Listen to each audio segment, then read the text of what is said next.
Why did medieval brides wear yellow? And why would you probably die at your own wedding? Hey guys, tonight we're stepping into a world where marriage proposals came with livestock, where your wedding dress might be borrowed from 3 different neighbors, and where the phrase, "till death do us part," had a terrifyingly literal timeline. You're about to discover that medieval weddings weren't just different from today's ceremonies. They were survival challenges disguised as celebrations. Through the next few minutes, you'll learn why most couples never actually chose each other. And by the end, you'll understand why the wedding night was the least private moment of a medieval person's entire life. So, before you get comfortable, take a moment to like the video and subscribe, but only if you genuinely enjoy what I do here. Drop a comment with your location and what time you're listening. I love seeing where in the world you're joining me for these midnight history sessions. Now dim the lights, maybe turn on a fan for that soft background hum, and let's ease into tonight's journey together. You're stumbling through the muddy streets of a medieval village, and the air is thick with the smell of burning tallow and something that might be dinner, or might be the tanner's workshop. It's past midnight, but the entire settlement is awake, lanterns flickering like fireflies against the darkness. Church bells are clanging with an urgency that makes your heart race, but this isn't an emergency. This is a wedding, and in medieval times, weddings happen when they happened, daylight be damned. The cobblestones beneath your feet are slick with a mixture of rain, mud, and things you'd rather not identify. Medieval streets weren't exactly paved with good intentions, and sanitation was more of a suggestion than a practice. You're following a procession of villagers, all carrying torches and lanterns, their faces illuminated in dancing shadows that make everyone look either angelic or demonic, sometimes both. The bride-to-be is somewhere ahead in this chaos, probably wearing a dress that's been passed down through generations, altered and re-altered, until it resembles something between a potato sack and a royal gown. Yellow was actually the most popular color for medieval wedding dresses, not white. That's a Victorian invention that would have seemed absolutely bizarre to our medieval ancestors. White was for mourning in many medieval cultures, so showing up to your wedding in white would have been like wearing a funeral shroud to a birthday party. You can hear singing, but it's not the gentle hymns you might expect. Medieval wedding songs were often bawdy, crude, and designed to make even the village priest blush. The lyrics would make a sailor cringe, and they're being belted out by grandmothers and children alike. This is community entertainment at its finest, or most mortifying, depending on your perspective. The lanterns create a river of light flowing through the village, and you realize this isn't just a wedding procession. It's a parade, a performance, and a public declaration all rolled into one. Privacy wasn't really a concept in medieval times, especially not for major life events. Your wedding was everyone's business, literally. The entire community had a stake in whether this union would produce healthy children, contribute to the local economy, and maintain social stability. Historians still argue whether these midnight processions were originally pagan fertility rituals that got absorbed into Christian tradition, or if they developed independently as practical solutions to medieval scheduling conflicts. Either way, you're part of something ancient and wild, something that connects you to countless generations of humans who celebrated love and commitment in ways that would seem completely foreign to modern sensibilities. The path ahead winds toward the village church, a stone structure that looms against the night sky like a sleeping giant. But before you reach those heavy wooden doors, there's still so much ritual to navigate, so many customs to observe, so many ways this entire celebration could go spectacularly wrong. Medieval weddings weren't just ceremonies. They were endurance tests, social experiments, and sometimes, quite literally, matters of life and death. The bells continue their relentless clanging, and you press forward through the crowd, knowing that by dawn, 2 lives will be forever changed, and you'll have witnessed something that's equal parts beautiful and terrifying.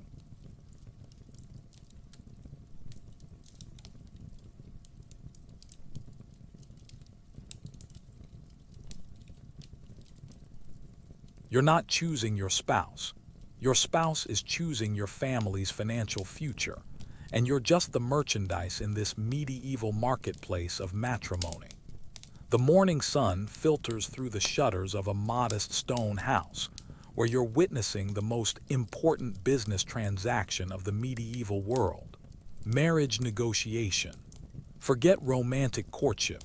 You're watching a process that's part livestock auction, part diplomatic summit, and part financial merger.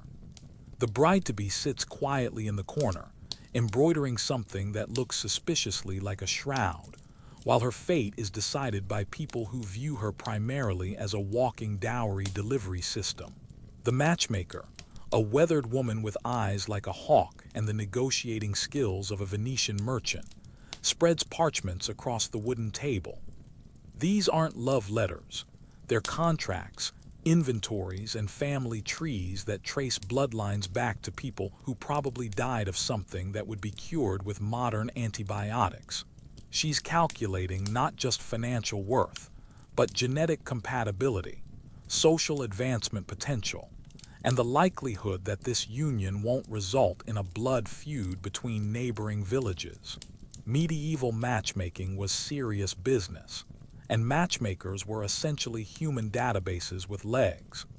They memorized family histories, tracked inheritance patterns, and knew which bloodlines produced strong children versus which ones produced village idiots.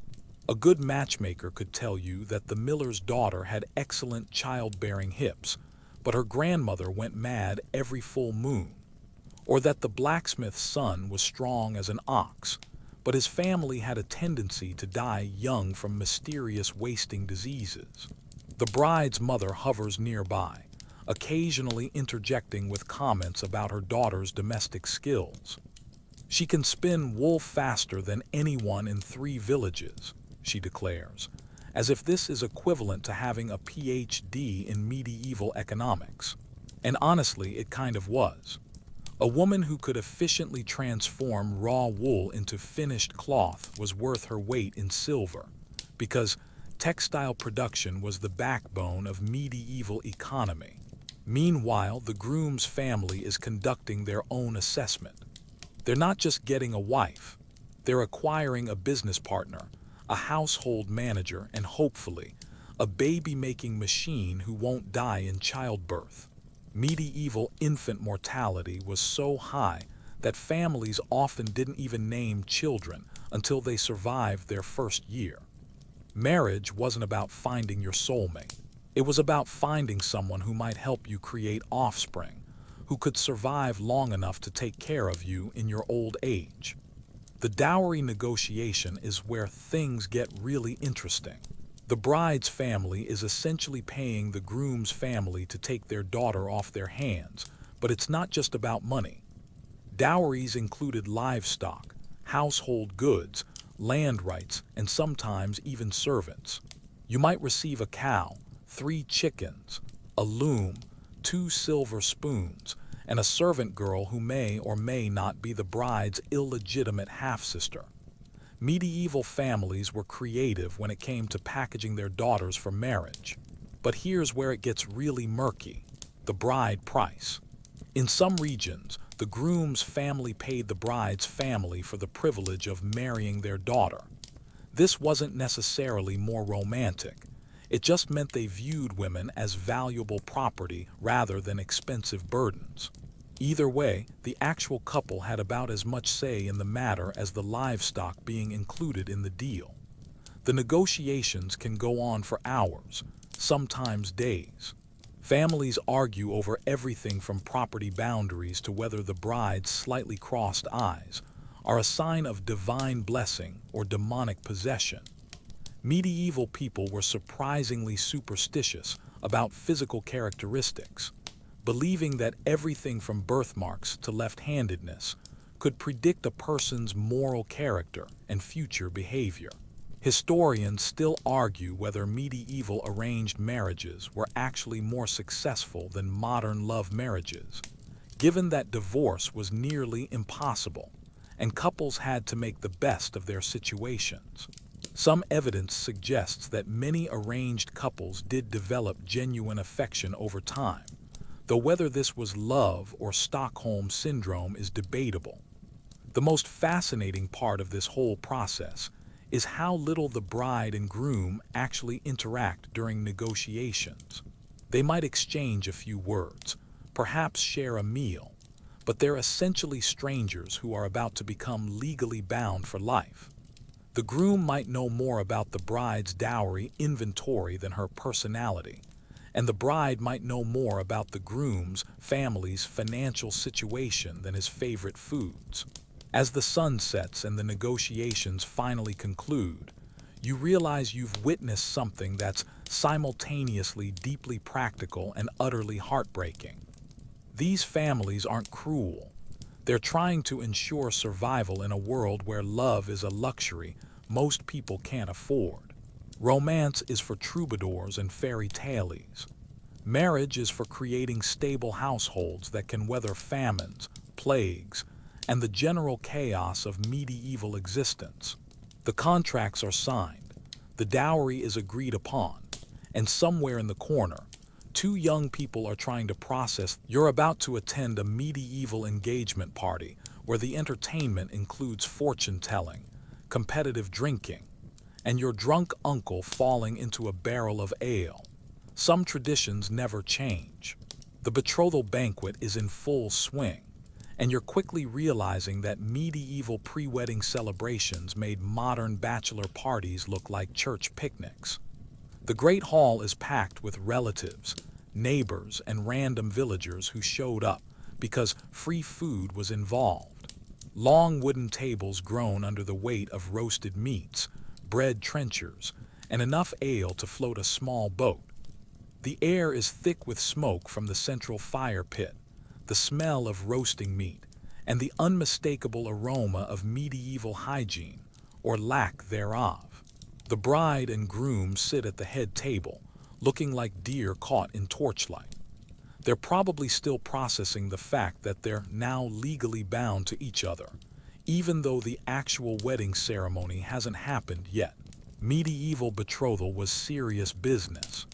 Breaking an engagement was nearly as complicated as getting a divorce, which is to say, practically impossible unless you were royalty or had excellent connections with corrupt church officials. The bread-breaking ceremony is about to begin, and this isn't just symbolic carb consumption. The couple will share a loaf of bread that's been blessed by the local priest, and everyone will watch to see how they handle this simple task. If they break the bread evenly, it's a good omen for their marriage. If one person gets a significantly larger piece, it supposedly indicates who will dominate the household. Medieval people read omens into everything, including baked goods. Your attention is drawn to a corner where the village wise woman has set up shop for fortune-telling.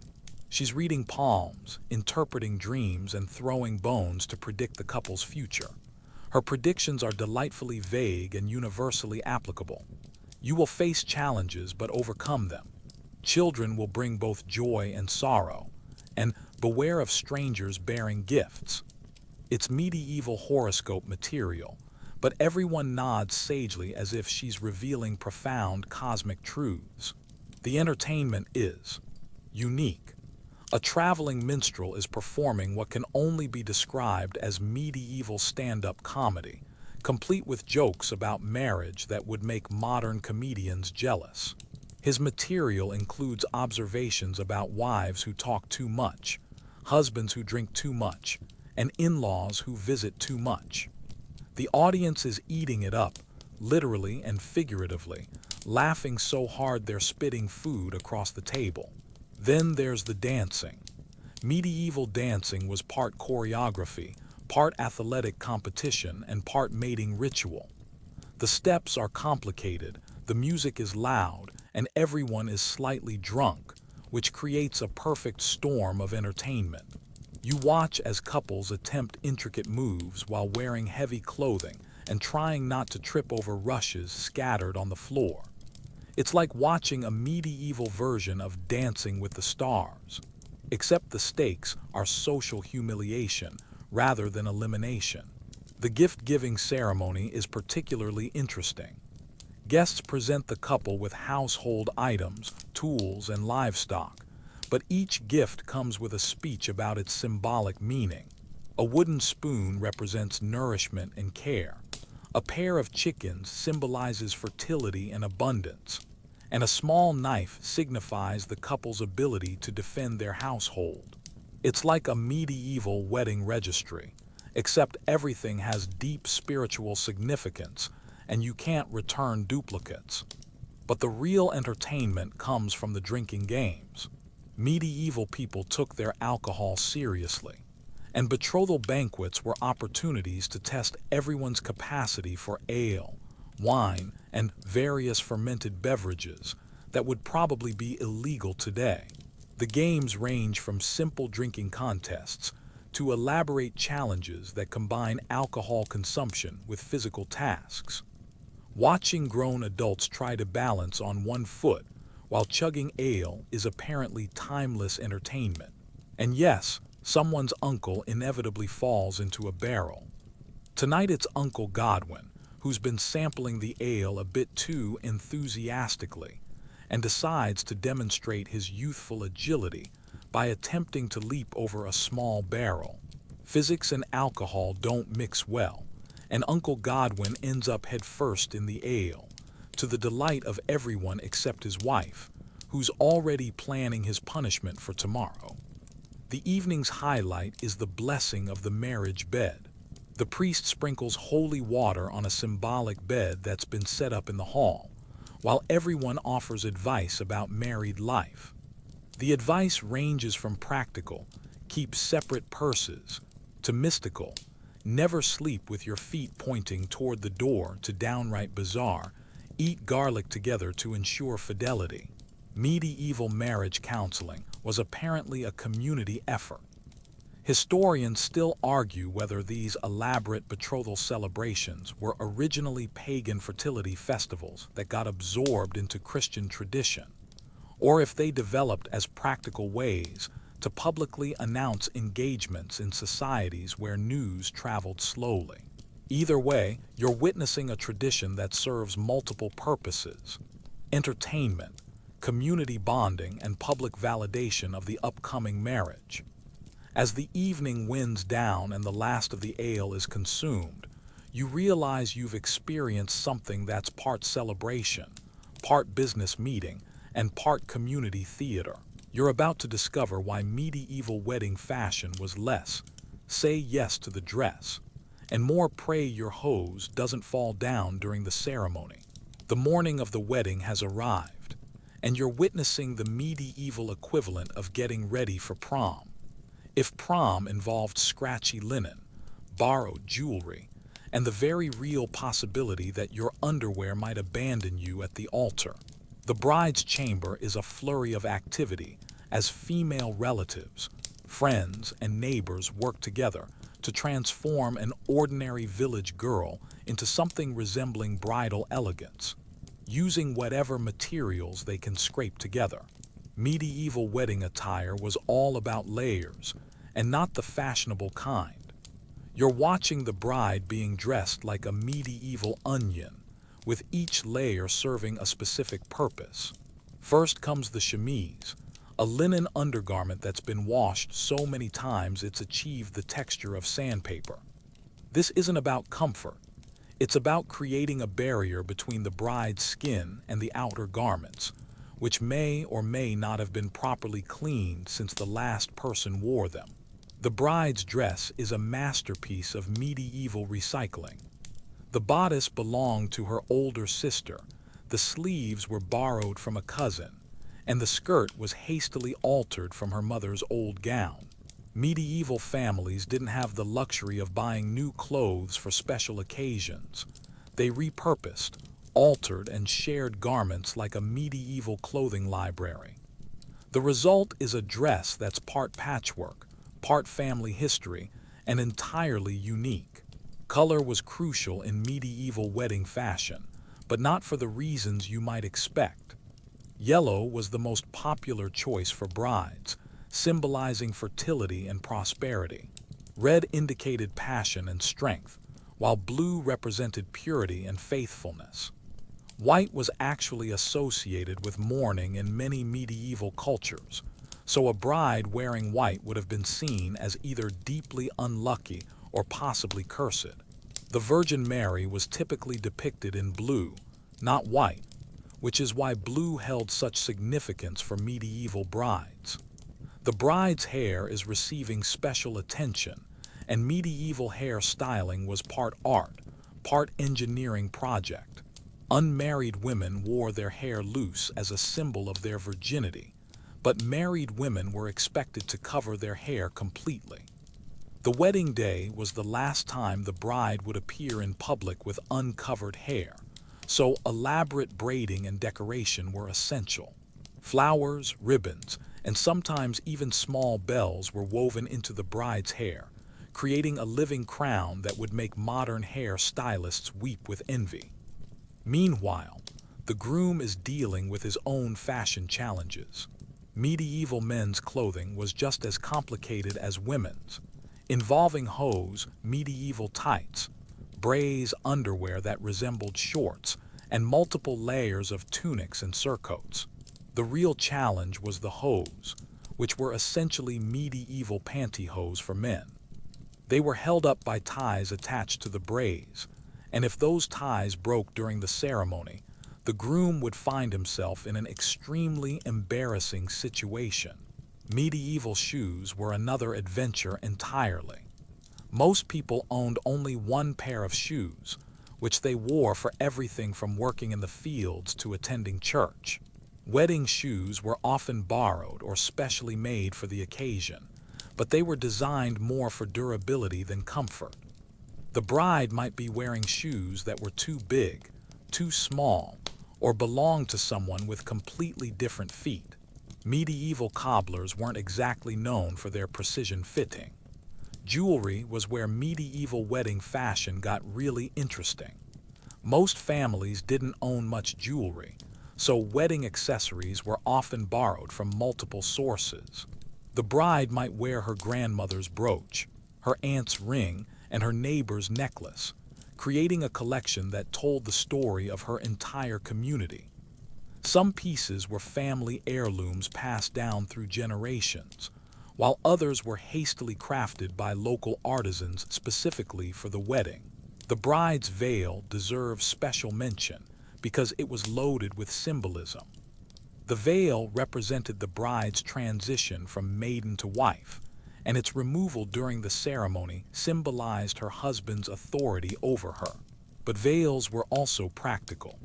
They protected the bride's elaborate hairstyle from wind and weather, and they could hide facial expressions during what was often an emotionally overwhelming experience. Historians still argue whether medieval people were actually less concerned with fashion than we assume, or if they simply had different priorities when it came to clothing. Archaeological evidence suggests that even peasants took pride in their appearance and made efforts to look their best for special occasions, despite limited resources. The most challenging aspect of medieval wedding attire was the fit. Medieval clothing wasn't sized the way modern clothing is.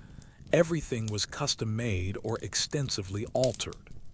The bride's dress might be too long, requiring her to hold up the skirt while walking, or too tight, making breathing an adventure. The groom's tunic might be too loose, creating an unflattering silhouette, or too short, revealing more leg than was considered appropriate. As the final touches are applied and the bride takes one last look in a polished metal mirror that shows a distorted reflection, you realize you've witnessed something that's part fact. You're marching toward a stone church where the priest's Latin is questionable, rings are optional, and the ceremony might be interrupted by livestock. Welcome to medieval wedding reality. The procession to the church is a spectacle that would make modern wedding planners have nervous breakdowns. You're part of a chaotic parade that includes the bride and groom, their families, half the village, several dogs, and at least one pig that seems to think it's invited. Medieval wedding processions weren't orderly affairs. They were community celebrations that spilled through the streets like a river of humanity, picking up random participants along the way. The church looms ahead, a massive stone structure that's part spiritual sanctuary, part community center, and part fortress. Medieval churches were built to last through wars, plagues, and the general chaos of medieval life, which means they're cold, drafty, and acoustically challenging. The sound of footsteps echoes off stone walls, creating an atmosphere that's both sacred and slightly ominous. You notice that the ceremony is taking place at the church door, not inside the building. This isn't because of space constraints. It's because medieval marriage was considered a civil contract that happened to have religious blessing. The actual legal marriage took place on the church steps, in full view of the community, while the religious ceremony inside was secondary. This outdoor setting meant that weather was always a factor, and you've probably attended medieval weddings where rain, snow, or wind added unexpected drama to the proceedings. The priest approaches, and you immediately notice that his Latin pronunciation is creative. Medieval priests weren't necessarily scholars. Many were barely literate, and their theological training was often limited to memorizing prayers and rituals without fully understanding their meaning. This priest is doing his best with the Latin wedding ceremony, but his pronunciation suggests he learned it phonetically from another priest who probably learned it the same way. It's like a medieval game of telephone, played with sacred texts. The bride and groom stand before the priest, looking nervous and slightly overwhelmed. Medieval wedding ceremonies were surprisingly brief compared to modern standards. The entire religious portion might last only 10 or 15 minutes. There were no lengthy sermons about love and commitment, no personalized vows, and definitely no slideshow of childhood photos. The priest would ask the essential questions, perform the basic rituals, and move on to the next item on his busy schedule. Ring exchange is happening, but it's not what you'd expect. Wedding rings weren't universal in medieval times. They were luxury items that many couples couldn't afford. When rings were used, they were often simple bands made of iron, bronze, or silver, depending on the family's economic status. Gold rings were reserved for the wealthy, and they were often inscribed with religious phrases or symbols rather than romantic messages. The ring ceremony was also different. Sometimes only the bride received a ring, sometimes both parties exchanged rings, and sometimes rings weren't involved at all. The vows are surprisingly straightforward and practical. Medieval wedding vows focused on mutual support, fidelity, and the practical aspects of married life, rather than romantic declarations. The groom might promise to provide for his wife and protect her, while the bride promised to obey her husband and manage the household. These weren't necessarily romantic promises. They were business agreements with spiritual blessing. But here's where things get interesting. The ceremony might be interrupted by objections that have nothing to do with romance. Medieval marriage was deeply connected to property rights, inheritance laws, and social stability. Someone might object because the marriage would create a conflict over land ownership, or because one of the parties was already legally bound to someone else, or because the union would upset the delicate balance of power between local families. The blessing of the couple involves holy water, prayers, and sometimes the touching of sacred relics. The priest sprinkles holy water on the couple while reciting prayers that are supposed to ensure fertility, prosperity, and protection from evil spirits. Medieval people believed that marriage made couples vulnerable to supernatural attacks, so spiritual protection was considered essential. The holy water wasn't just symbolic, it was practical insurance against demonic interference. You notice that the ceremony includes elements that would seem strange to modern audiences. The priest might bless the marriage bed, even though it's not physically present, or perform rituals designed to ensure the couple's fertility. Medieval Christianity was deeply concerned with procreation, and wedding ceremonies reflected this priority. The couple wasn't just promising to love each other, they were promising to produce Christian children who would contribute to the community. The community's role in the ceremony is much more active than in modern weddings. Guests don't just observe, they participate by offering prayers, singing hymns, and providing vocal support for the couple. Medieval weddings were community events where everyone had a stake in the outcome. The success of the marriage affected the entire village, so everyone felt entitled to contribute to the ceremony. Historians still argue whether medieval wedding ceremonies were more or less meaningful than modern ones, given their practical focus versus contemporary emphasis on romantic love. Some evidence suggests that the community-centered approach created stronger support systems for married couples, while other sources indicate that the lack of personal choice made marriages more fragile. As the ceremony concludes and the couple is officially declared married, you realize you've witnessed something that's part legal proceeding, part religious ritual, and part community celebration.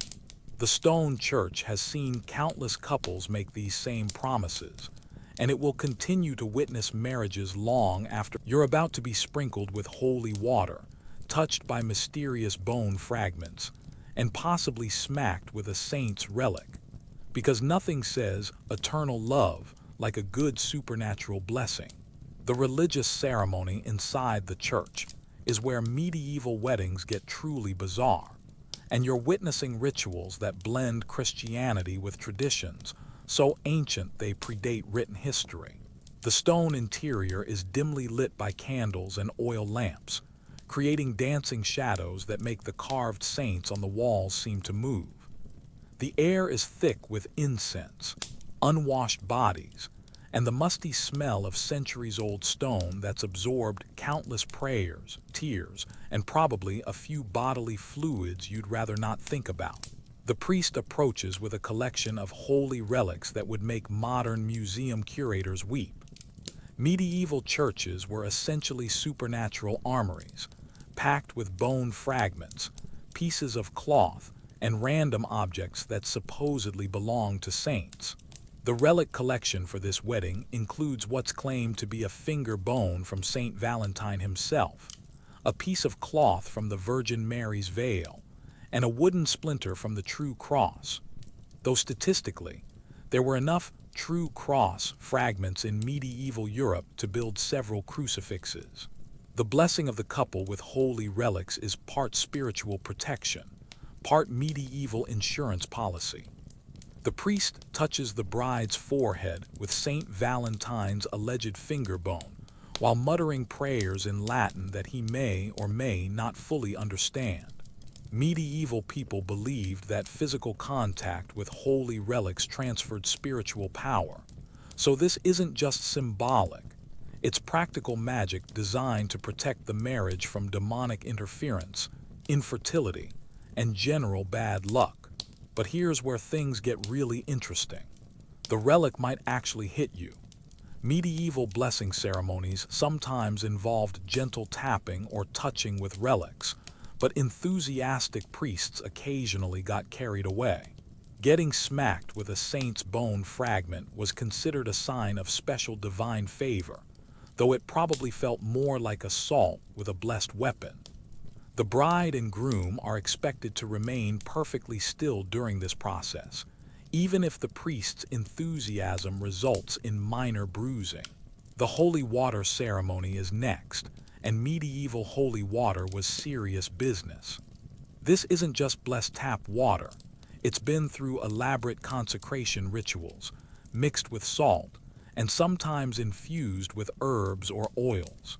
The priest sprinkles it liberally on the couple, their families, and anyone else within splashing distance. Medieval people believed that holy water created a protective barrier against evil spirits, so weddings were essentially supernatural pest control sessions. You notice that the ceremony includes prayers for fertility that would make modern couples blush. Medieval Christianity was obsessed with procreation, and wedding blessings focused heavily on the couple's future baby-making potential. The priest prays for the bride's womb to be fruitful, for the groom's seed to be strong, and for their children to be numerous and healthy. These weren't subtle metaphors. They were explicit requests for divine intervention in the couple's reproductive activities. The blessing of the marriage bed is happening right here in the church, even though the actual bed is back at the couple's home.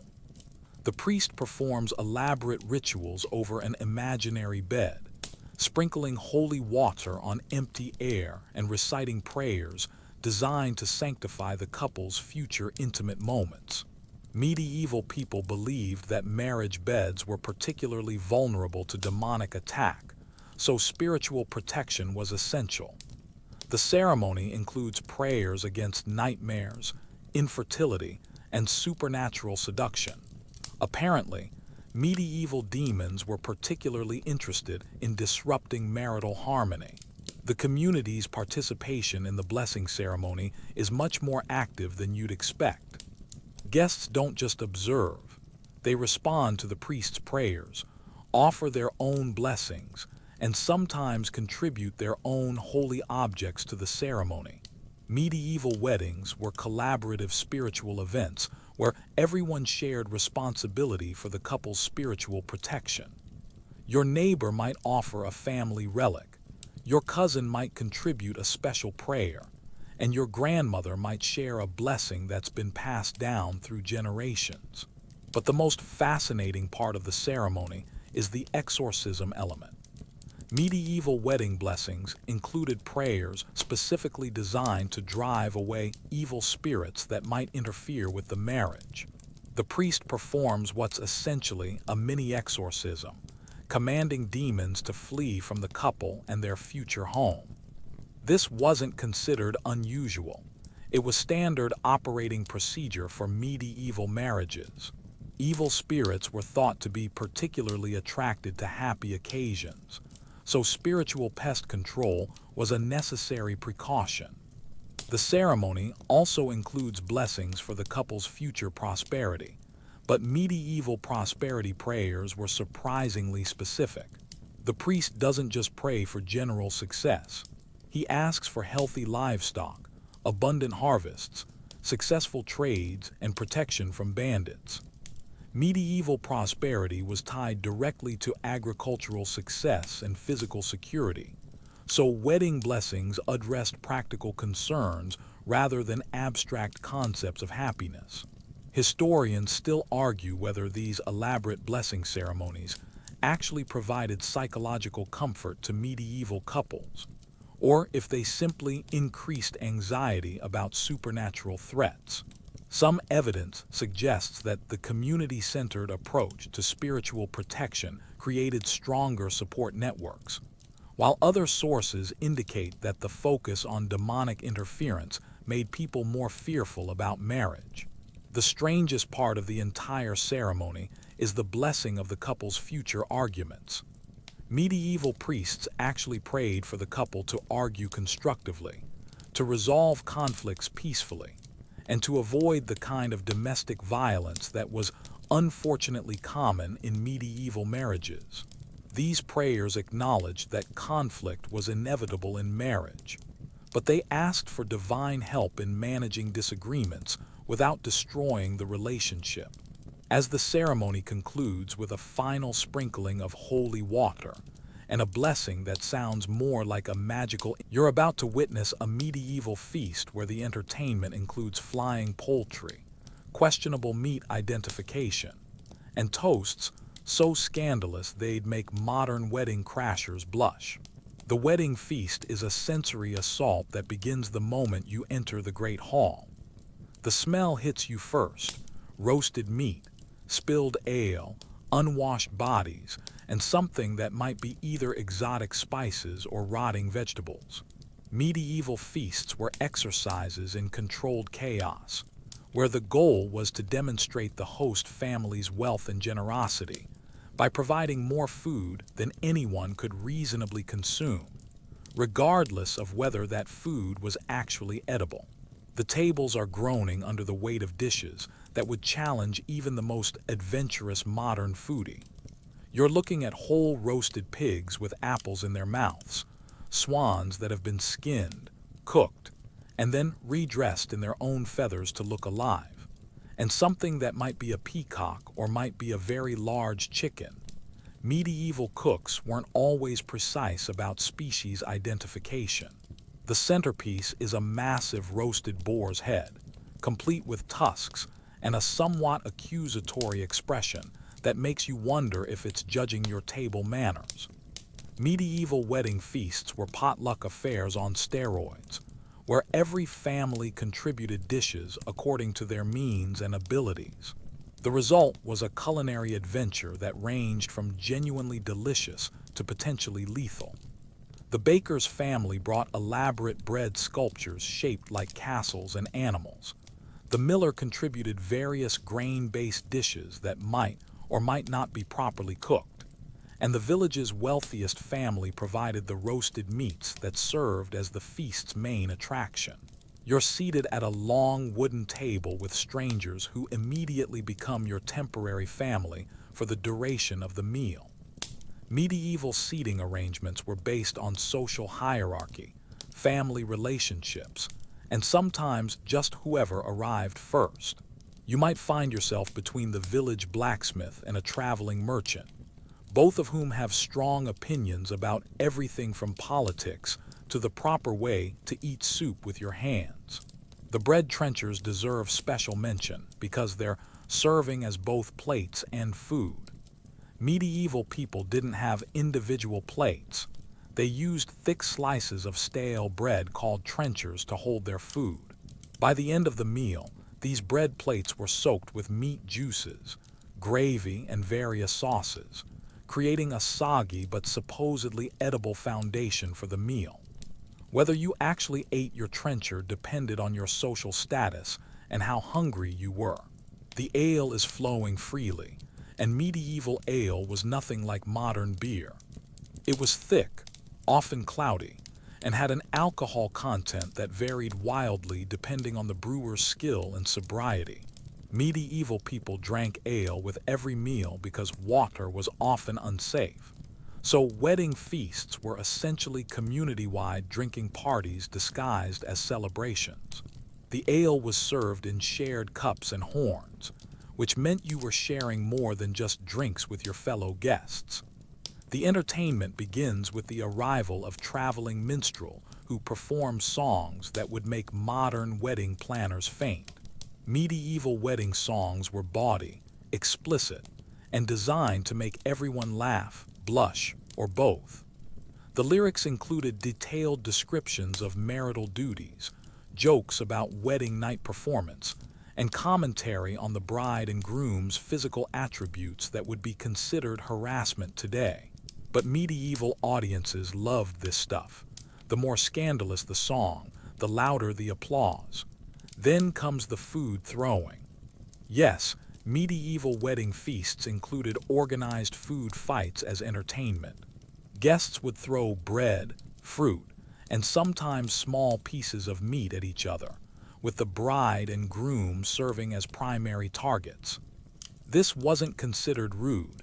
It was a fertility ritual designed to ensure the couple's future prosperity. Getting pelted with food was supposed to bring good luck, though it probably just brought stains and the need for a good washing. The toasts are where things get really interesting. Medieval wedding toasts were competitive events, where guests tried to outdo each other with increasingly elaborate and scandalous speeches. Uncle Godwin, who you remember from the betrothal banquet barrel incident, is now standing on a table delivering a toast that includes detailed advice about marital intimacy, commentary on the bride's family's livestock, and a story about his own wedding night that's making the priest cover his ears. The serving of the wedding cake is a ceremony in itself, though medieval wedding cakes bore no resemblance to modern confections. The cake was often a dense, fruit-filled creation that was more like fruit cake than sponge cake. It was served with great ceremony, and everyone watched to see how the bride and groom cut it together. If they managed to cut clean slices without the cake crumbling, it was considered a good omen for their marriage. If the cake fell apart, well, that was an omen too. But the real entertainment comes from the unexpected moments. A dog steals an entire roasted chicken and runs through the hall with guests in pursuit. Someone's grandmother gets into an argument with the priest about proper blessing techniques. A group of children discovers the ale barrel and creates chaos that requires adult intervention. Medieval wedding feasts were live theater where anything could happen, and usually did. The feast continues for hours, with courses appearing and disappearing in no particular order. Medieval meals weren't organized like modern dinners. Food arrived when it was ready and guests ate whatever was available. You might start with roasted meat, move on to soup, then have some bread, followed by more meat, then fruit, then back to soup. The goal wasn't culinary sophistication. It was abundance and variety. Historians still argue whether medieval wedding feasts were actually enjoyable or just endurance tests disguised as celebrations. Archaeological evidence suggests that medieval people genuinely looked forward to these events, despite the chaos and questionable food safety. The feast was you're about to be swept into medieval dancing that's part choreography, part athletic competition, and part mating ritual, while trying not to trip over livestock, relatives, or your own feet. The music begins with a sound that's both familiar and utterly alien. Medieval instruments creating melodies that seem to bypass your brain and speak directly to some ancient part of your soul. The village fiddle player, who doubles as the local carpenter when he's not providing entertainment, strikes up a tune that's been passed down through generations. His instrument is handmade, slightly out of tune, and produces a sound that's equal parts beautiful and slightly painful to modern ears. The dancing area has been cleared in the center of the Great Hall, though cleared is a relative term in medieval contexts. The rushes on the floor are still there, along with various food scraps, spilled ale, and at least one sleeping dog that dancers will need to navigate around. Medieval dance floors were obstacle courses that required skill, sobriety, and a healthy dose of luck to navigate successfully. The first dance is a circle dance that involves the entire wedding party and most of the guests. You're pulled into a ring of people holding hands, moving in patterns that seem simple but quickly become complicated when you factor in the ale consumption, the heavy clothing, and the fact that half the participants are making up their own steps. Medieval circle dances were community bonding exercises disguised as entertainment, designed to literally bring people together in shared movement and rhythm. The bride and groom are in the center of the circle, performing steps that are supposedly traditional but look suspiciously improvised. Medieval wedding dances were part choreography, part fertility ritual, and part public display of the couple's coordination skills.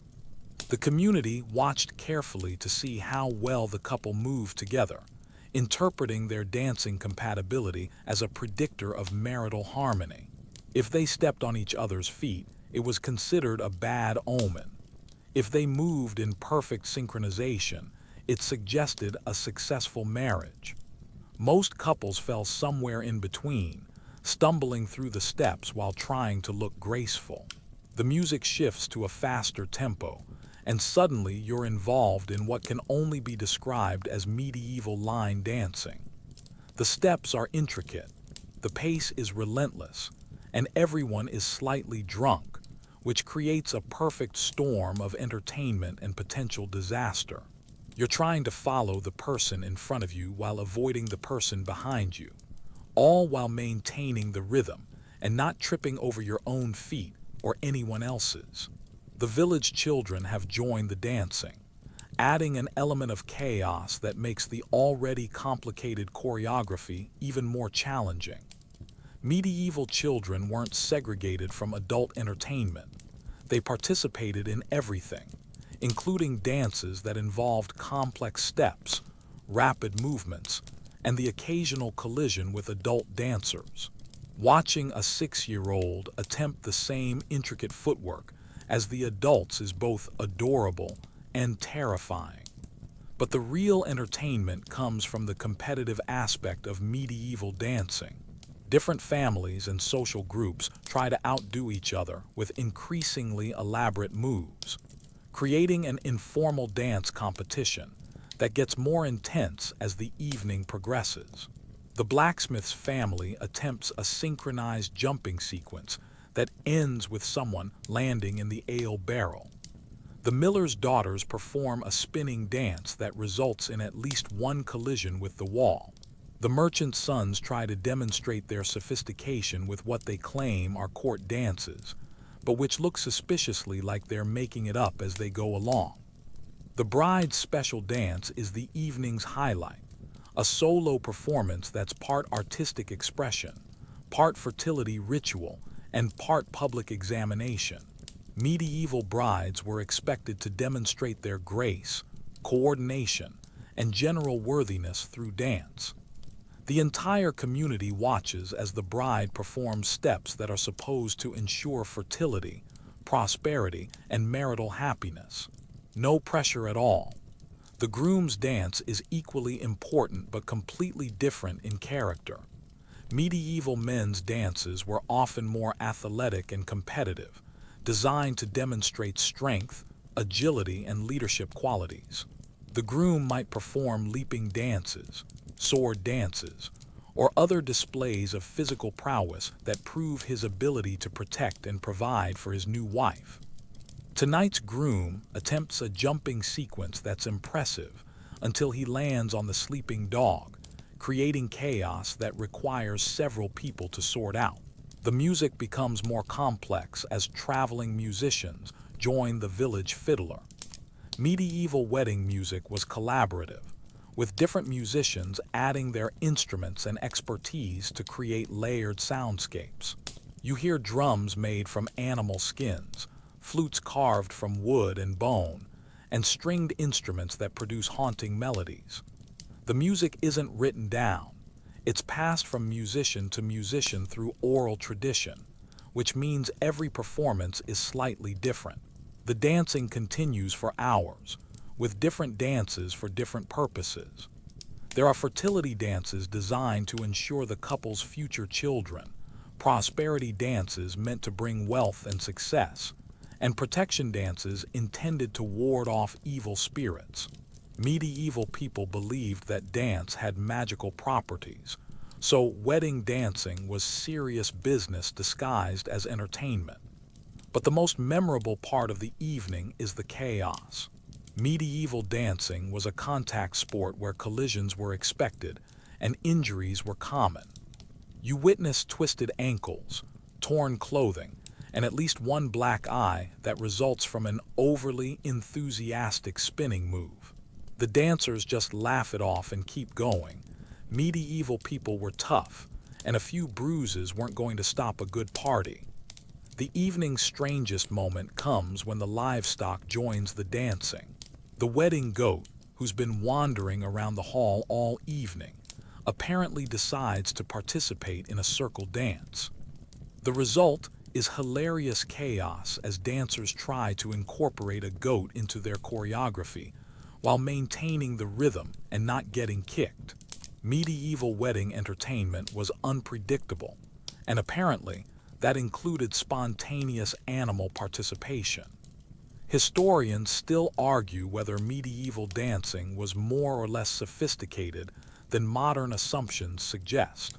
Archaeological evidence and historical accounts indicate that medieval people took dancing seriously and developed complex choreographies that required skill and practice. The chaotic appearance might have been partly due to alcohol consumption and partly due to the informal, community-centered nature of medieval celebrations. As the music finally winds down and the last dancers collapse in exhaustion, you realize you're about to witness the medieval equivalent of a wedding registry, where gifts include cheese wheels, wooden spoons, live chickens, and items with symbolic meanings that no one quite remembers but everyone pretends to understand. The gift-giving ceremony begins with a procession of villagers carrying presents that range from practical to bizarre to potentially dangerous. Medieval wedding gifts weren't purchased from a registry. They were handmade, homegrown, or repurposed items that reflected the giver's skills, resources, and relationship to the couple. You're watching a parade of medieval craftsmanship, agricultural surplus, and creative problem-solving disguised as generosity. The first gift is a massive wheel of cheese from the village dairy farmer. And this isn't just any cheese. It's been aged for months specifically for this wedding. Medieval cheesemaking was an art form that required skill, patience, and a healthy tolerance for strong smells. The cheese wheel is decorated with carved symbols that supposedly represent fertility, prosperity, and protection from evil spirits. Whether these symbols actually mean anything is debatable, but everyone nods appreciatively as if they're witnessing profound spiritual significance. Next comes a collection of wooden spoons from the village carpenter, each one carved with intricate designs and blessed by the local priest. Medieval wooden spoons were serious business. They were essential household tools that could last for generations if properly cared for. The carpenter has spent weeks creating a matched set that includes serving spoons, eating spoons, and specialized spoons for specific cooking tasks. Each spoon is unique, and the carpenter explains the symbolic meaning of each carving, though his explanations are so elaborate that you suspect he's making them up as he goes along. The blacksmith's gift is a set of iron household tools that includes knives, hooks, and implements whose purposes are mysterious but presumably important. Medieval metalwork was expensive and time-consuming, so iron gifts represented significant investment from the giver. The blacksmith demonstrates each tool's function, though some of his explanations are so vague that you wonder if he's forgotten what he originally intended them for. The couple accepts each tool with appropriate gratitude, even though they probably have no idea what half of them are supposed to do. But the real entertainment comes from the livestock gifts. The miller's family presents the couple with a pair of chickens, complete with a detailed explanation of their breeding history, egg-laying potential, and personality quirks. Medieval chickens were valuable assets that provided eggs, meat, and entertainment. So this is actually a significant gift. The chickens seem unimpressed by their new owners and immediately begin exploring the Great Hall, creating chaos as guests try to avoid chicken-related incidents while maintaining their dignity.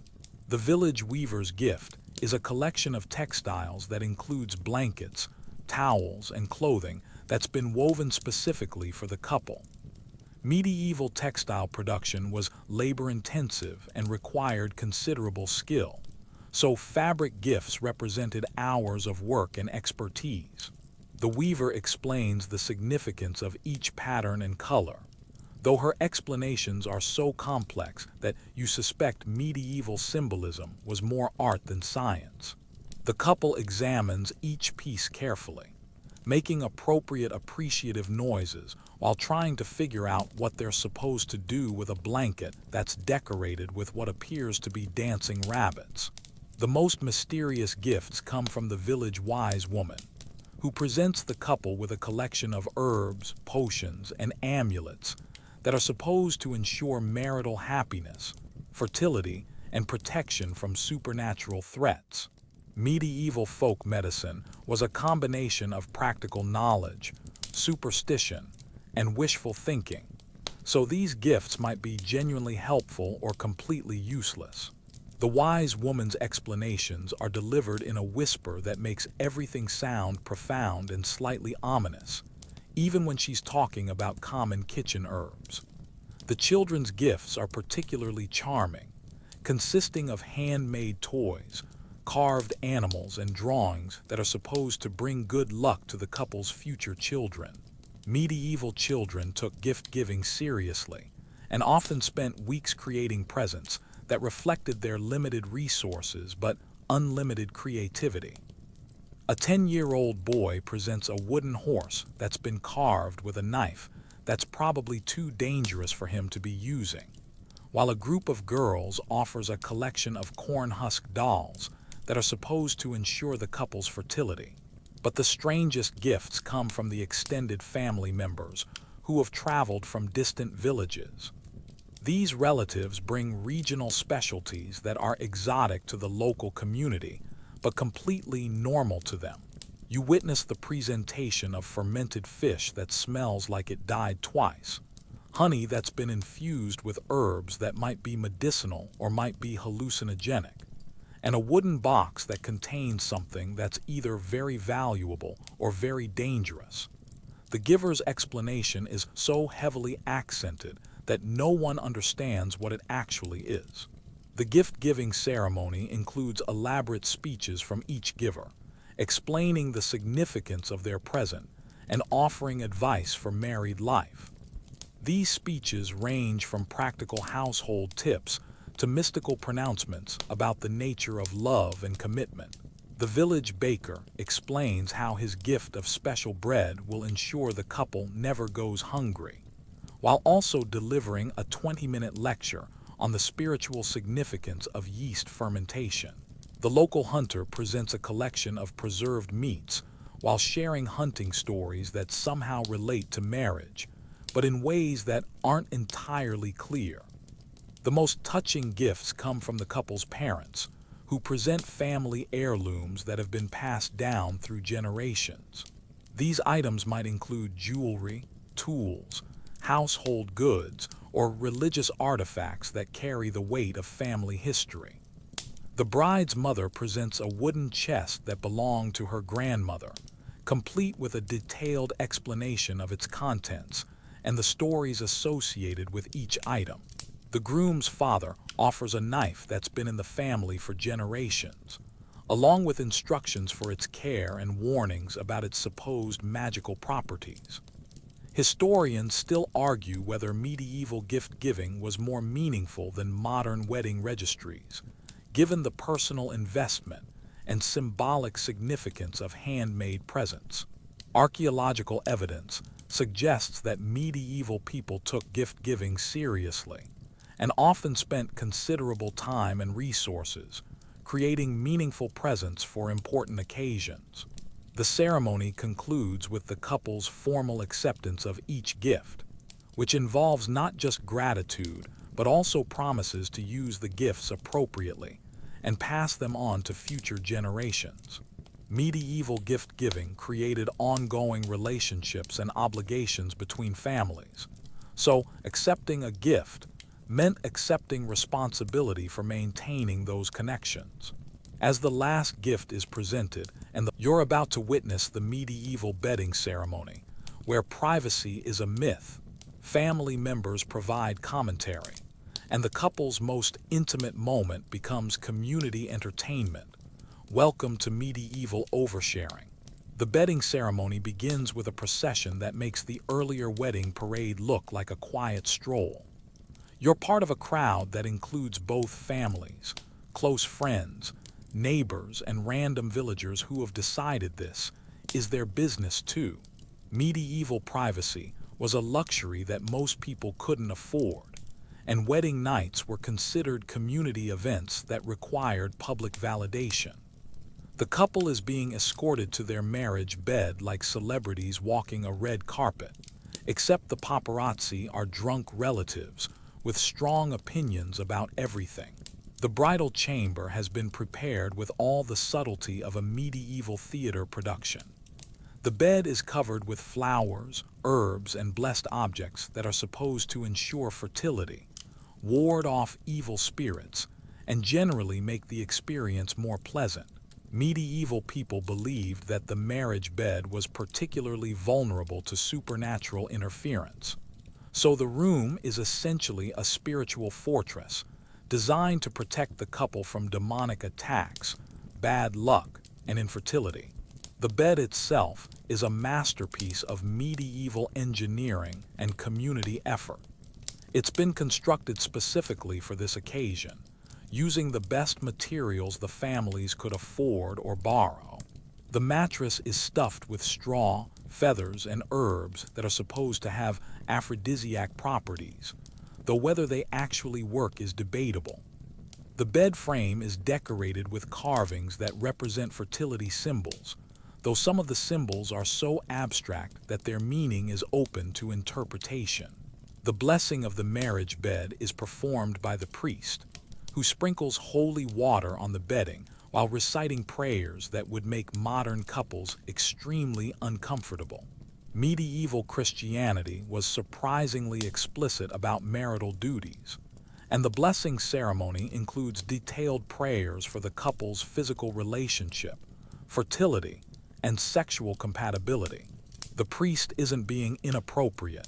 He's following established religious protocols that treat procreation as a sacred duty. But here's where things get really awkward. The family commentary. Medieval bedding ceremonies included advice-giving sessions where relatives shared their wisdom about married life, sexual techniques, and child-rearing strategies. The bride's mother offers detailed instructions about wifely duties, while the groom's father provides guidance about husbandly responsibilities. These conversations happen in front of everyone, creating a medieval sex education class that's equal parts helpful and mortifying. The couple is then formally put to bed, which involves more ceremony than you'd expect. The bride and groom are helped into their nightclothes by their respective families, with each garment change accompanied by blessings, advice, and commentary. Medieval nightwear was designed more for warmth than romance, so the couple ends up looking like they're prepared for camping rather than intimacy. The practical nature of medieval clothing meant that even wedding night attire prioritized survival over seduction. The throwing of the stocking is the evening's strangest ritual, where unmarried guests compete to throw stockings at the couple in bed. If your stocking lands on the bride or groom, it's supposed to predict that you'll be the next to marry. This creates a chaotic scene where flying hosiery fills the air while the couple tries to avoid being pelted with medieval underwear. The ritual is supposedly about fertility and future marriages, but it looks more like a medieval pillow fight with clothing accessories. The community's role in the bedding ceremony extends beyond just witnessing. They're expected to provide ongoing support and validation. Guests offer toasts to the couple's future happiness, share stories about successful marriages, and provide encouragement for the challenges ahead. Medieval marriage was a community investment, so everyone felt entitled to contribute to the couple's success through advice, blessings, and moral support. But the most uncomfortable aspect of the ceremony is the expectation of proof. Medieval communities sometimes expected evidence that the marriage had been consummated, which could involve anything from blood-stained sheets to public confirmation from the couple. This wasn't just nosiness, it was legal necessity, since unconsummated marriages could be annulled. The couple's privacy was sacrificed for the sake of social and legal validation. The jokes and ribald commentary continue throughout the ceremony, with guests offering increasingly creative and explicit advice about married life. Medieval humor was earthy and direct, so the bedding ceremony included jokes that would make modern comedians blush. Uncle Godwin, who's been a source of entertainment throughout the entire wedding celebration, delivers a speech about marital intimacy that's so detailed and inappropriate that even the priest looks uncomfortable. The ceremony also includes superstitious rituals designed to ensure the couple's fertility and happiness. Guests might scatter flower petals on the bed, place fertility symbols under the mattress, or perform small rituals that are supposed to bring good luck. Medieval people believed that the wedding night was particularly important for determining the marriage's success, so every possible precaution was taken to ensure positive outcomes. The community's investment in the couple's intimate life extends to ongoing monitoring and support. Medieval marriages were public institutions that affected entire communities, so neighbors felt entitled to offer advice, monitor the couple's happiness, and intervene if problems arose. The bedding ceremony was just the beginning of a lifetime of community involvement in the couple's relationship. Historians still argue whether medieval bedding ceremonies were more supportive or more intrusive than modern wedding traditions.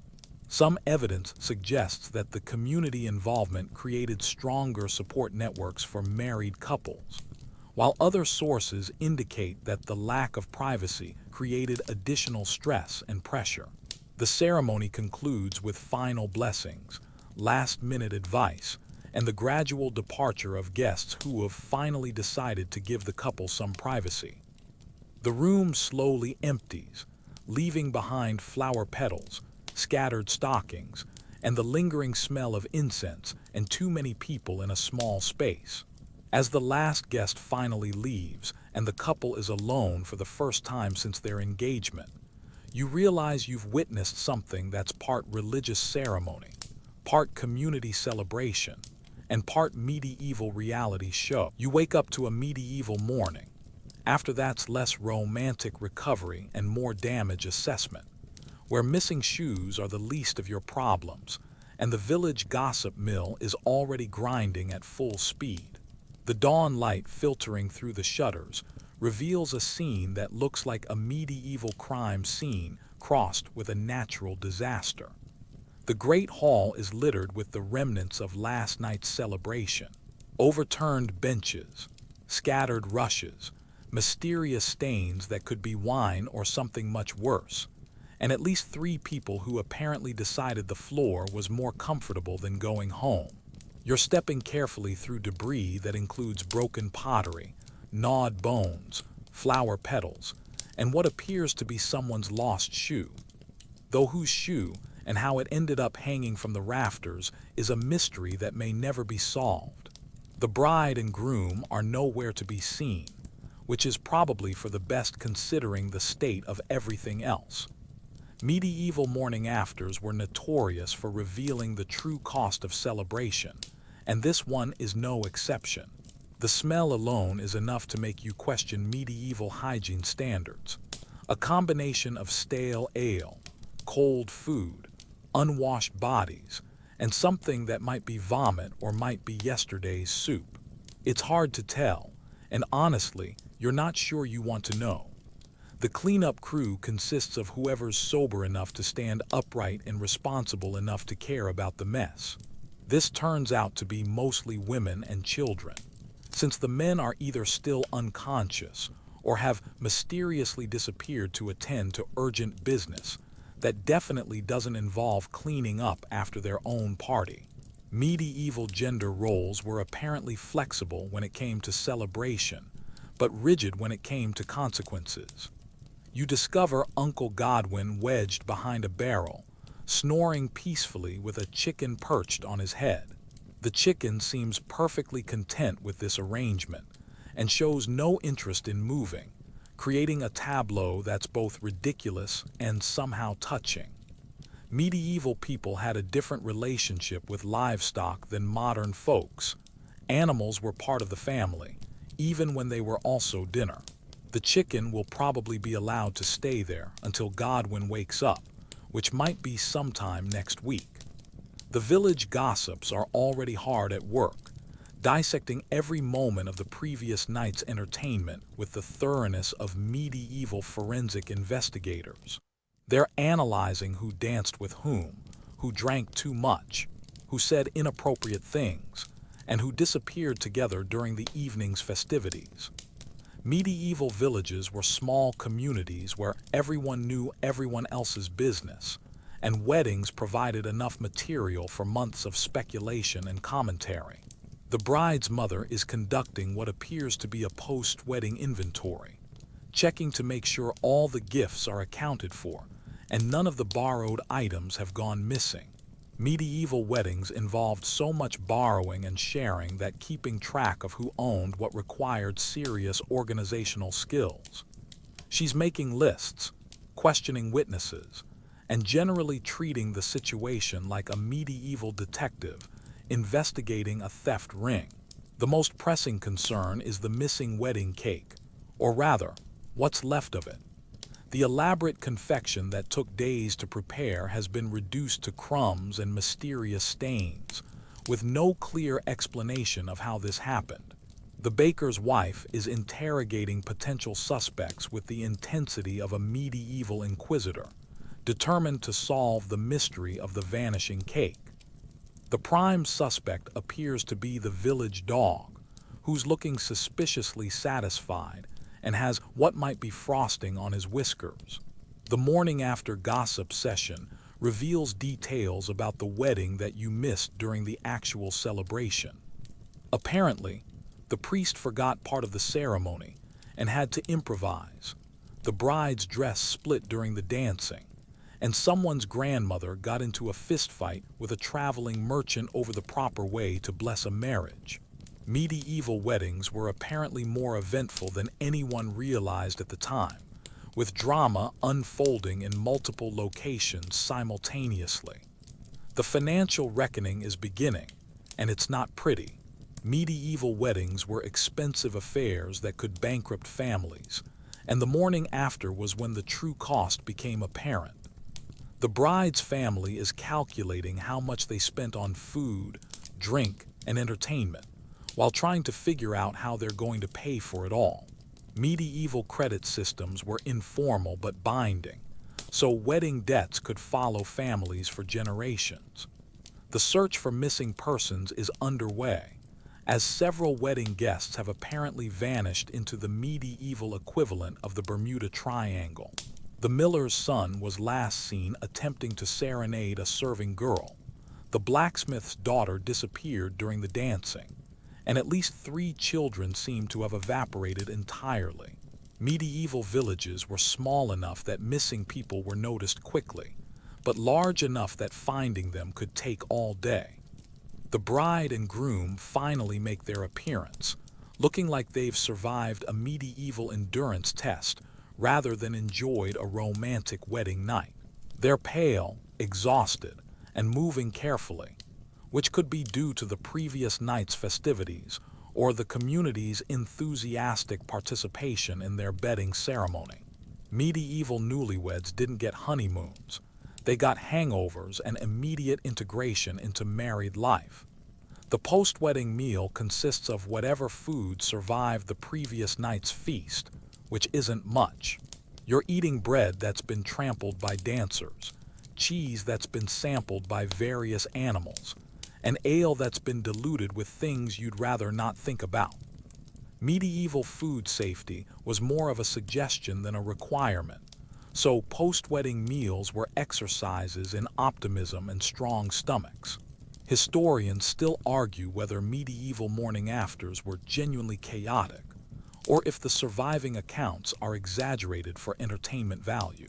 Archaeological evidence suggests that medieval people were actually quite organized about cleaning up after celebrations, though they may have had different standards for what constituted clean. The village is slowly returning to normal, though normal is a relative term in medieval contexts. The animals are being rounded up, the missing items are being located, and the unconscious guests are being revived with varying degrees of success. Medieval communities were resilient and experienced at recovering from celebrations that got out of hand. As the sun climbs higher and the cleanup continues, you realize you've witnessed the aftermath of something that was part celebration, part endurance test, and part community bonding. You're about to discover that medieval, till death do us part, was more of a suggestion than a guarantee, and that unhappy endings came in varieties that would make modern divorce lawyers weep with envy. The honeymoon period, if you can call it that, lasts about as long as it takes for the wedding cleanup to be completed and reality to set in. Medieval marriages weren't built on romantic foundations. They were business arrangements that sometimes worked out and sometimes exploded spectacularly. You're witnessing the aftermath of unions that were doomed from the start, watching as carefully negotiated alliances crumble under the weight of incompatibility, financial pressure, and the general chaos of medieval life. The first sign of trouble usually appears within weeks of the wedding, when the couple realizes they're essentially strangers who have been legally bound together for life. Medieval courtship was so brief and supervised that many couples discovered fundamental incompatibilities only after it was too late to back out. The bride might discover that her husband has a drinking problem, gambling debts, or a tendency toward violence. The groom might find out that his wife is barren, mentally unstable, or comes from a family with hereditary diseases that weren't mentioned during negotiations. Annulment was theoretically possible, but it required proving that the marriage was invalid from the beginning. Medieval church law provided several grounds for annulment: consanguinity being too closely related, impotence, previous marriage, or coercion.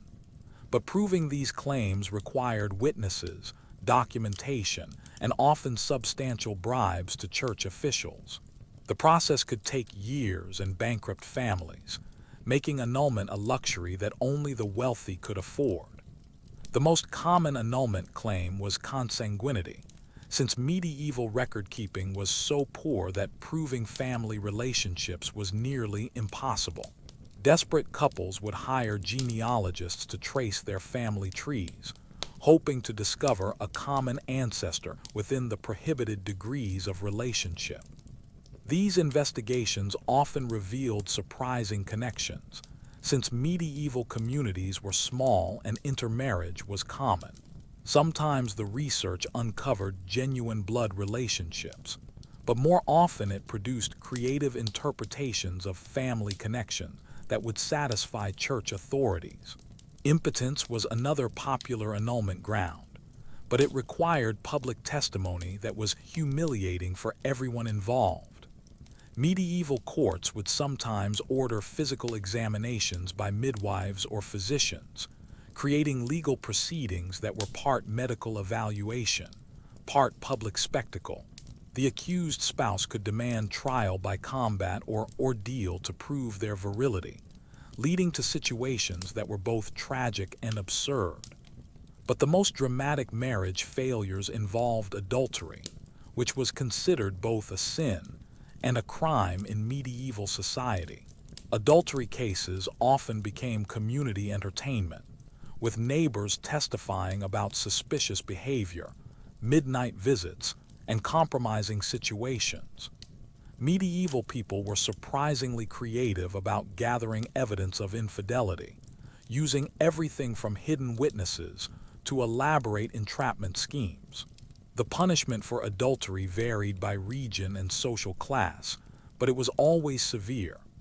Women faced public humiliation, physical punishment, and sometimes death, while men might be fined, imprisoned, or challenged to duels.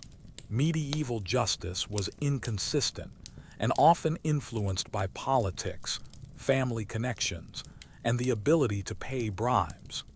Some marriages ended through abandonment, with one spouse simply disappearing into the medieval equivalent of witness protection. Medieval society was mobile enough that people could reinvent themselves in distant communities, but small enough that rumors and gossip could follow them for years. Abandoned spouses were left in legal limbo, unable to remarry, but also unable to support themselves independently. The most tragic cases involved domestic violence, which was unfortunately common and largely tolerated in medieval society. Medieval law gave husbands broad authority over their wives, including the right to use physical discipline. Women had few legal protections and limited options for escape, making abusive marriages potential death sentences. Some women sought sanctuary in convents, while others relied on family intervention or community pressure to improve their situations. Historians still argue whether medieval marriage failure rates were higher or lower than modern divorce rates, given the different social pressures and legal constraints. Some evidence suggests that medieval couples developed coping strategies that helped them survive unhappy marriages, while other sources indicate that marital misery was simply more hidden and endured rather than resolved. The economic consequences of marriage failure were devastating for medieval families. Divorce or annulment meant dividing property, returning dowries, and renegotiating financial arrangements that had been carefully crafted during the original marriage negotiations. These disputes could drag on for years, bankrupting families and creating feuds that lasted for generations. Children from failed marriages faced particular challenges in medieval society. Illegitimate children had limited inheritance rights and social standing, while children from annulled marriages occupied a legal gray area that could affect their entire lives. Medieval society was hierarchical and status conscious, so family reputation mattered enormously for future opportunities. The church's role in marriage failure was complex and often contradictory. While church law prohibited divorce, individual priests and bishops sometimes showed surprising flexibility in interpreting marriage regulations. Wealthy families could often find sympathetic church officials who would discover grounds for annulment, while poor families were stuck with marriages that couldn't be legally dissolved. Some couples found creative solutions to marital problems that didn't involve formal legal proceedings. They might live separately while remaining legally married, enter into informal separation agreements, or simply ignore each other while maintaining the appearance of marriage. Medieval society was pragmatic about relationships that couldn't be fixed, but couldn't be legally ended. The most scandalous marriage failures involved nobility and royalty, whose personal problems became political crises.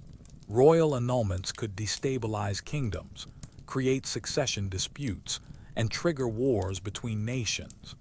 Medieval politics and marriage were so intertwined that personal relationships had international consequences. But perhaps the most poignant aspect of medieval marriage failure was the lack of support systems for people trapped in unhappy unions. Medieval society offered few alternatives to marriage, limited legal protections for abused spouses, and virtually no concept of personal happiness as a valid reason for ending a relationship. People endured situations that would be considered intolerable today, finding whatever small pleasures and comforts they could within. You're about to witness a noble wedding that's less romantic fairy tale and more political theater, where every flower arrangement is a diplomatic statement, and the bride's dress costs more than most villages see in a lifetime. The castle courtyard is transformed into a stage set that would make modern event planners weep with envy and terror.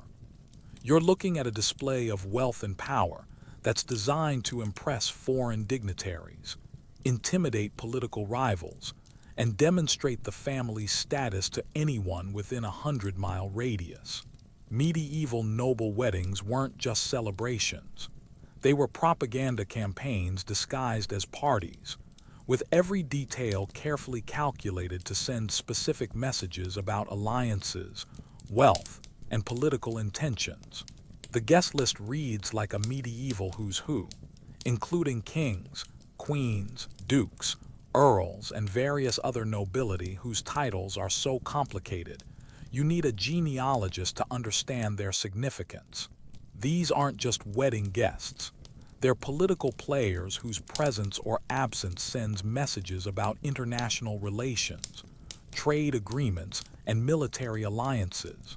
Medieval noble marriages were diplomatic events where the seating arrangement could prevent wars or start them.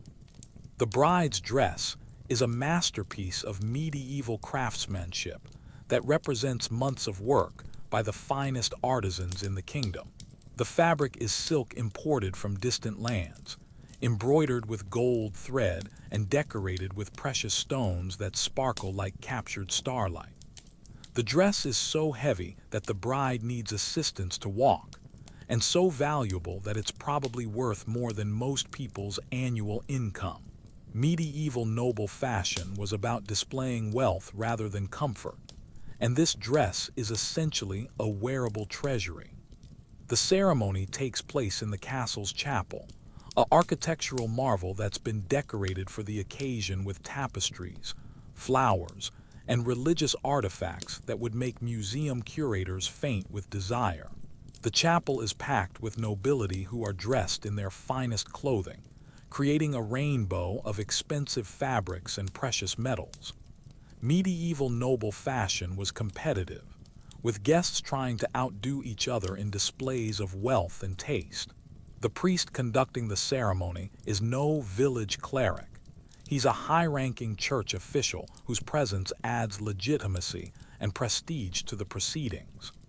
Medieval noble weddings required appropriate religious authority, and families would compete to secure the most prestigious clergy for their ceremonies. This priest's robes are works of art in themselves, decorated with embroidery and jewels that reflect his status in the church hierarchy. The wedding feast is a culinary spectacle that pushes medieval cooking to its absolute limits. You're witnessing dishes that require exotic ingredients, complex preparation, and presentation skills that border on artistic genius.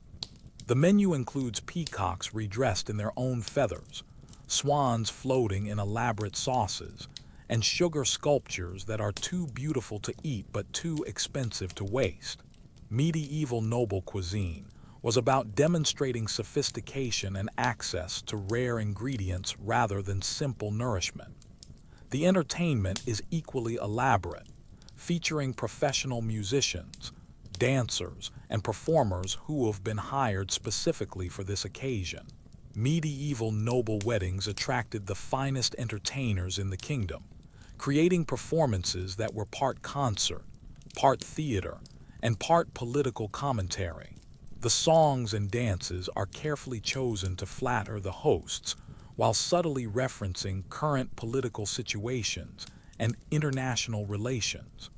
But beneath the pageantry and celebration lies a web of political calculation that would make modern diplomats dizzy. This marriage isn't just about love. It's about creating alliances, securing trade routes, preventing wars, and positioning families for future political advantages. The bride and groom are essentially human chess pieces in a game that involves kingdoms, armies, and international commerce.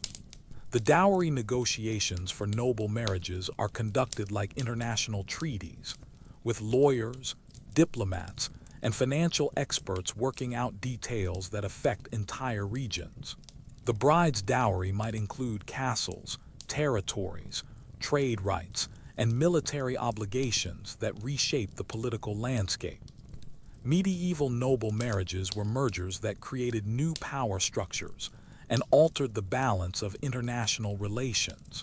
The wedding gifts reflect the political nature of the occasion, with presents that are carefully chosen to send specific messages about relationships and intentions. A king might give a jeweled sword to demonstrate military alliance, while a rival family might offer a beautiful but subtly insulting gift that everyone understands but no one can officially criticize. Medieval noble gift-giving was a form of diplomatic communication that required careful interpretation. The pressure on the bride and groom is enormous, since their personal compatibility is secondary to their political utility. They're expected to produce heirs who will continue the family line, maintain diplomatic relationships, and represent their family's interests in future political negotiations. Medieval noble marriages were job assignments that happened to involve sharing a bed. The wedding ceremony includes elements that emphasize the political nature of the union, with vows that reference territorial rights, military obligations, and international agreements. The couple isn't just promising to love each other. They're entering into a contract that affects armies, trade routes, and international law. Medieval noble marriage vows were essentially diplomatic treaties with religious blessing. The celebration continues for days, with different events designed to entertain various categories of guests while reinforcing political messages. There are tournaments for the military nobility, hunting parties for the landed gentry, and cultural events for the intellectual elite. Medieval noble weddings were multi-day political conventions disguised as celebrations. Historians still argue whether noble marriages were more or less successful than common marriages, given the different pressures and expectations involved. Some evidence suggests that political marriages could develop into genuine partnerships, while other sources indicate that the pressure to perform public roles made private happiness nearly impossible.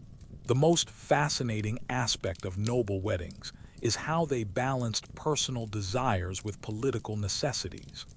The bride and groom might have genuine feelings for each other, but those feelings are secondary. You're joining a peasant wedding where the decorations are wildflowers, the entertainment is homemade, and the guest of honor might actually be the family goat. Welcome to medieval celebrations where creativity trumps cash and community spirit makes up for everything else. The village green has been transformed into a wedding venue using nothing but imagination, hard work, and whatever materials the community could scrounge together. You're looking at decorations made from wild flowers, branches, and colorful fabric scraps that create a charming atmosphere that's more authentic than any expensive noble celebration. Medieval peasant weddings were exercises in creative problem solving, where families made magic happen through collective effort and resourcefulness, rather than unlimited budgets. The bride's dress is a masterpiece of medieval recycling that tells the story of her entire community. The bodice was altered from her mother's wedding dress, the sleeves were added from her sister's best gown, and the skirt was created from fabric donated by various neighbors. The result is a dress that's unique, meaningful, and represents the collaborative spirit of peasant communities. Medieval peasant fashion was about making the best of available resources, rather than following trends or displaying wealth. The ceremony takes place under an oak tree that's been decorated with ribbons, flowers, and small tokens that represent the couple's hopes for their future together. Medieval peasant weddings often took place outdoors, partly because village churches were small and partly because nature was considered an appropriate setting for life's most important moments. The tree will stand long after the couple is gone, serving as a living monument to their commitment. The priest is the same village cleric who's been serving the community for decades, and he knows every family's history, secrets, and struggles. His blessing isn't just religious ritual, it's personal investment in the couple's success, delivered by someone who will continue to support them through the challenges ahead. Medieval village priests were part spiritual leader, part counselor, and part community organizer. The wedding feast is a potluck affair that showcases the community's collective cooking skills and agricultural abundance. Every family contributes something, creating a meal that's diverse, plentiful, and representative of the local food culture. You're eating bread baked by the miller's wife, cheese made by the dairy farmer, vegetables grown in various family gardens, and meat provided by the village hunter. Medieval peasant feasts were community collaborations that brought together the best of everyone's skills and resources. The entertainment is entirely homemade, featuring local musicians playing instruments they've crafted themselves, singers performing songs that have been passed down through generations, and dancers who have learned their steps from parents and grandparents. Medieval peasant entertainment was authentic folk culture, created by and for the community rather than imported from distant places or performed by professional entertainers. The wedding gifts reflect the practical nature of peasant life, with presents that are useful, handmade, and designed to help the couple establish their household. You witness the presentation of wooden bowls carved by the village carpenter, blankets woven by local women, tools forged by the blacksmith, and seeds saved from the best crops. Medieval peasant gifts were investments in the couple's future success, rather than displays of wealth or status. But the real star of the celebration might be the family goat, who's been decorated with ribbons and flowers, and seems to be enjoying the attention. Medieval peasant families had close relationships with their livestock, and animals were often included in important family events. The goat isn't just decoration, it's a valuable family member whose milk, cheese, and eventual offspring will contribute to the couple's economic security.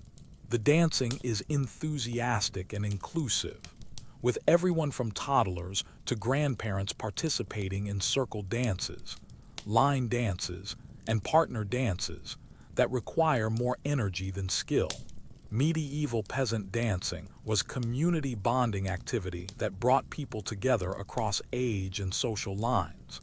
The steps might be simple, but the joy is genuine and infectious. The wedding games are designed to test the couple's compatibility and provide entertainment for the guests.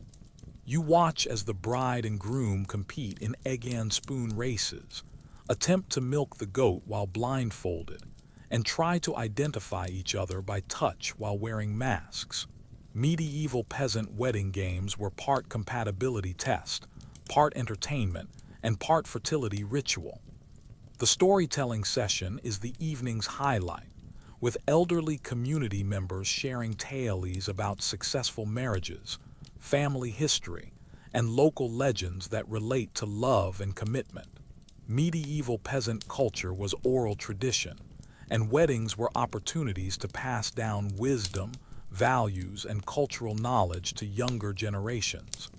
The stories are funny, touching, and sometimes slightly scandalous, creating entertainment that's both educational and engaging. The blessing ceremony includes elements that reflect the agricultural nature of peasant life, with prayers for good harvests, healthy livestock, and favorable weather. Medieval peasant spirituality was deeply connected to the natural world, and wedding blessings acknowledged the couple's dependence on forces beyond their control. The priest blesses not just the couple, but also their future crops, animals, and land. The community's investment in the wedding goes beyond just attendance. Everyone has contributed labor, materials, or skills to make the celebration possible. Medieval peasant weddings were truly community events, where success depended on collective effort and mutual support. The couple isn't just getting married. They're being formally welcomed into the adult community with all the rights and responsibilities that entails. The simplicity of the celebration doesn't diminish its meaning or joy.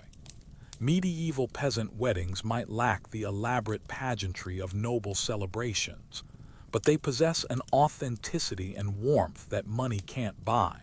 The couple is surrounded by people who genuinely care about their success and will continue to support them through the challenges of married life.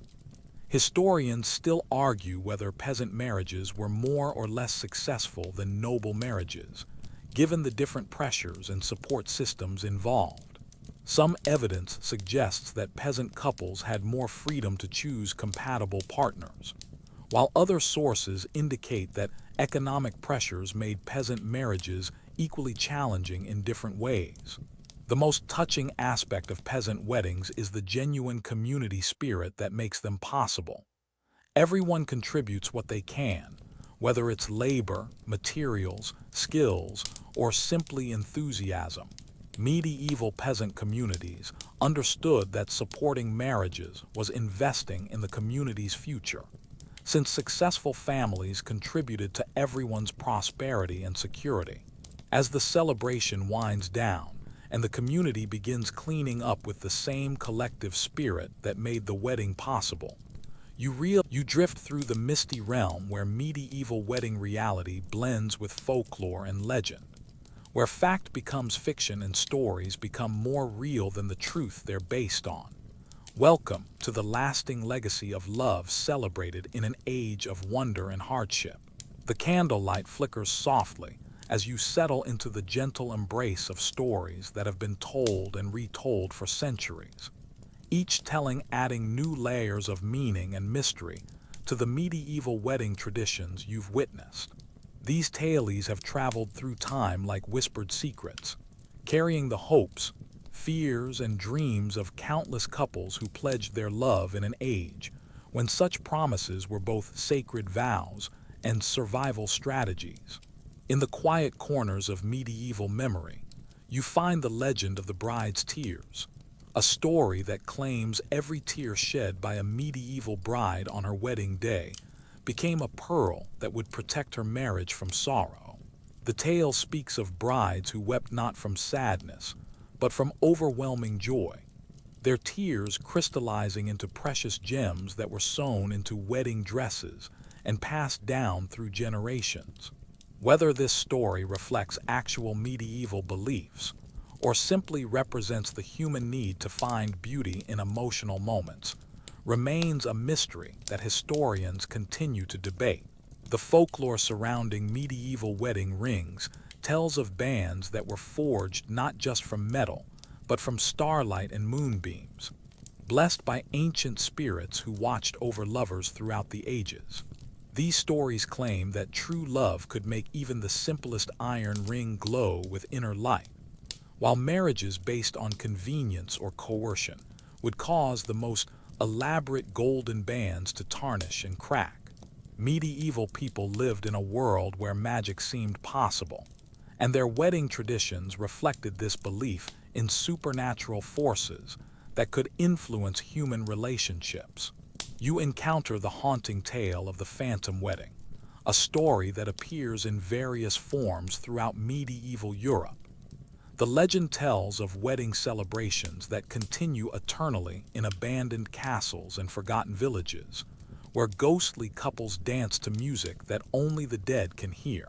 These spectral weddings are said to welcome living visitors who stumble upon them, offering glimpses of medieval celebrations that are more perfect and joyful than any earthly ceremony could be.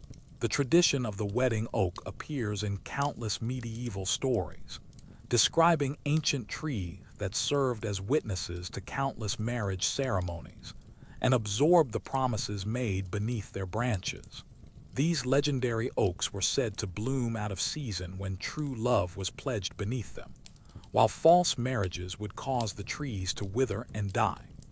The stories claim that some of these magical trees still stand today, their gnarled branches holding the memories of medieval couples whose names have been forgotten but whose love remains eternal. Medieval wedding superstitions have evolved into modern traditions that most people follow without understanding their origins. The practice of carrying the bride over the threshold supposedly protected her from evil spirits that lurked at doorways, while the tradition of wearing something old, new, borrowed, and blue created a magical protection spell that ensured marital happiness. These customs have survived for centuries because they tap into fundamental human desires for security, continuity, and hope. The legend of the Eternal Feast describes medieval wedding celebrations that never end, where the food never runs out, the music never stops, and the guests never grow tired of dancing. These mythical celebrations are said to exist in a realm between the living world and the afterlife, where couples who truly loved each other can continue their wedding celebration for eternity. The stories serve as both comfort for the grieving and inspiration for the living, suggesting that true love transcends death itself. You discover tales of medieval matchmakers who possessed supernatural abilities to see into people's souls and identify perfect matches across vast distances. These legendary figures could supposedly look at a person and immediately know their ideal partner, even if that person lived in a distant kingdom. The stories reflect the medieval belief that marriage was governed by fate and divine intervention, rather than random chance or personal choice. The folklore surrounding medieval wedding dresses tells of gowns that were woven from moonbeams and morning mist, creating garments that made every bride beautiful regardless of her natural appearance. These magical dresses were said to appear mysteriously for brides who were pure of heart, but poor in worldly goods, ensuring that true love was never hindered by lack of proper attire.